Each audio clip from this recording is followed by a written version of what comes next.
Amid the hot sands of the Holy Land in the 12th century, a young king faced not only the silent pain of an incurable disease, but also the complex power games between Christians and Muslims, between the West and the East. We are speaking of Baldwin, the Leper King of Jerusalem, a tragic and admirable figure whose brilliant mind made up for the limitations of his body.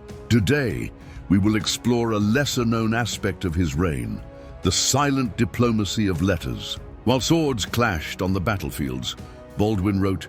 He wrote to princes of Europe, negotiated with Saladin, and sought to balance unstable alliances with intelligence and prudence. In this video, you will discover how the pen, or rather the royal seal of the Leper King, became a weapon as powerful as any Crusader army. Stay until the end to uncover the behind-the-scenes of these secret messages, the political moves hidden in elegant words, and how Baldwin defied his own limits to keep the Latin Kingdom of Jerusalem alive. In the 12th century, the Latin Kingdom of Jerusalem was a Christian island surrounded by seas of tension.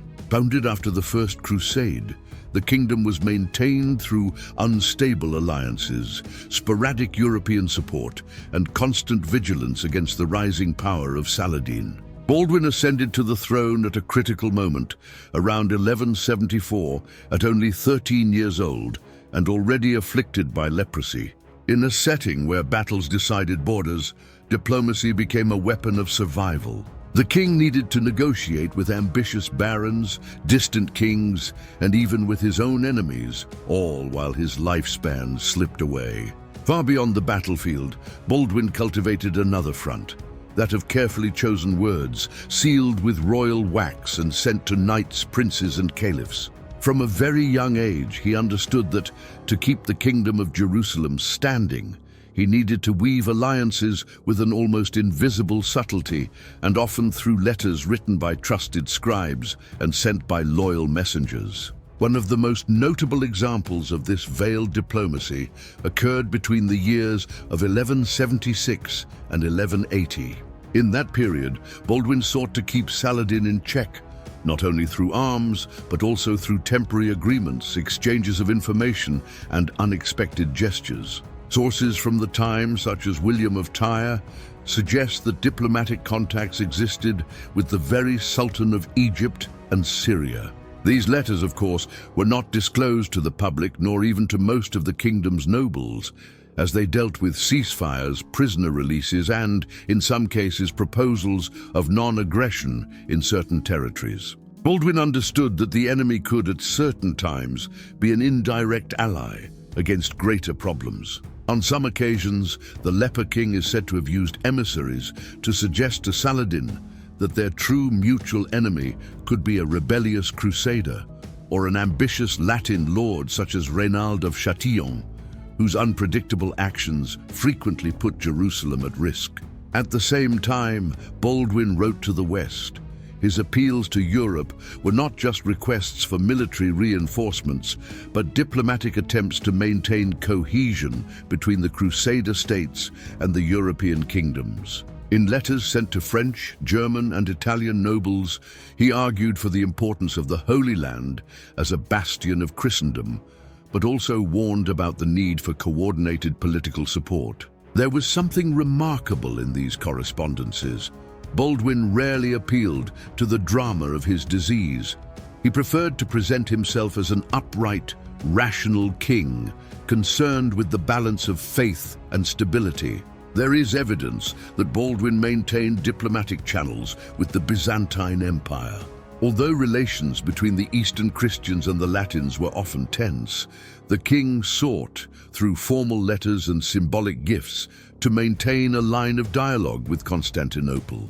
This policy aimed to weaken the kingdom's isolation and create a kind of Christian network against the Muslim advance. There are also reports of correspondence with military orders such as the Templars and Hospitallers, who not only fought for Jerusalem, but also had their own information networks. Baldwin relied on these orders to send and receive letters with greater safety and speed, sometimes using codes or altering names and dates to mislead interceptors.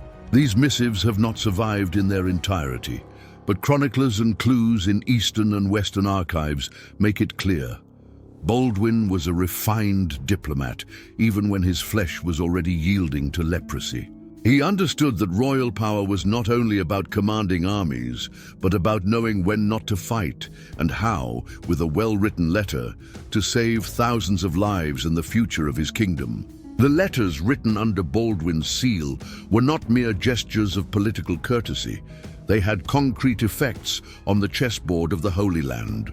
One of the most notable consequences of his diplomacy was the postponement of direct confrontations with Saladin at decisive moments. On more than one occasion, small tacit agreements between Jerusalem and Damascus allowed Baldwin to redistribute troops, reinforce fortresses, and contain internal revolts without the risk of immediate invasion. These strategic pauses, often obtained through secret correspondence, showed a mature understanding of war. It is not always necessary to wield the sword if one can gain time with ink and paper. This skill was especially important during the years when the king's health began to deteriorate severely. Recognizing his physical limitation, Baldwin intensified his diplomatic activity as a way to maintain control of the throne and protect the kingdom from internal fragmentation. One of the most emblematic episodes of the tactical use of letters involved Count Raymond III of Tripoli. There was tension between him and other barons of the kingdom, especially those allied with Guy of Lusignan. Baldwin, fearing a civil conflict that would weaken Jerusalem before Saladin, acted behind the scenes with conciliatory letters, mediation attempts, and, according to indirect reports, promises of influence and mutual recognition. Instead of resolving disputes in public halls, he preferred the silent backstage of correspondence, where pride could be accommodated discreetly and without scandal. At the same time, his insistence on maintaining diplomatic relations with the Byzantine Empire aimed at something greater: the consolidation of a unified Christian front. Baldwin understood that despite theological differences, an alliance between Constantinople and Jerusalem could pressure Saladin from two flanks. There are indirect records that Baldwin tried to mediate, or at least suggest cooperation, between the Western emperors and the Byzantines, even if the practical results were limited. The idea, however, reveals a king with geopolitical vision beyond immediate divisions. On the Muslim side, Baldwin's letters did not go unnoticed. Saladin, in turn, understood and even admired the rationality of the Leper king.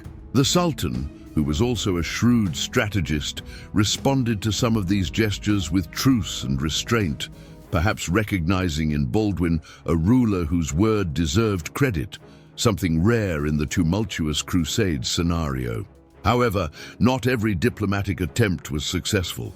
In some situations, letters sent to the West begging for reinforcements were ignored or delayed. European Christendom, wrapped in its own wars, often failed to grasp the urgency Baldwin was trying to convey. In his correspondence, the king expressed veiled frustration, but never despair. He always maintained a regal, determined tone, appealing to Christian honor and solidarity among kingdoms. Internally, his letters also served as a tool of governance. Instead of exposing himself physically, especially in the final years, Baldwin issued decrees, communicated decisions, and controlled territorial disputes through a constant stream of correspondence. It was, in a way, a government at a distance, anticipating an almost bureaucratic form of ruling. As his death approached, around 1185, Baldwin continued writing, now political letters, to ensure succession and preserve the kingdom. He named young Baldwin V as his heir and tried, with words and promises, to balance the political forces that threatened to explode after his departure. These letters, scattered or lost over time, survived as echoes in chronicles, indirect records, and in the very memory of the stability that, for a brief and miraculous time, he managed to ensure. A king immobilized by leprosy, yet whose reach extended to the far ends of the empire thanks to the power of the written word. Baldwin is not remembered merely as the Leper King, but as a ruler who understood, like few in his time, the power of the word as a tool of governance. In a world where steel decided kingdoms, he used writing as wall and sword, preserving Jerusalem from destruction during the most delicate years of its existence. His diplomacy was, in many ways, his greatest victory. Among holy wars, internal betrayals, and a body that imposed cruel limits, Baldwin made intelligence and cunning into a reign. The letters he wrote, even those that never reached us, shaped alliances, prevented massacres, and allowed the Latin kingdom to survive a little longer. Today, in remembering this sick but unshakable monarch, we are invited to look beyond the leprosy and pain. We see a strategist, a king of firm word, who never gave up on protecting his people. If you enjoyed this dive into the secret diplomacy of the Crusades, like the video, share it with fellow medieval history lovers, and subscribe to the channel so you don't miss the upcoming episodes about Baldwin and his era. See you next time.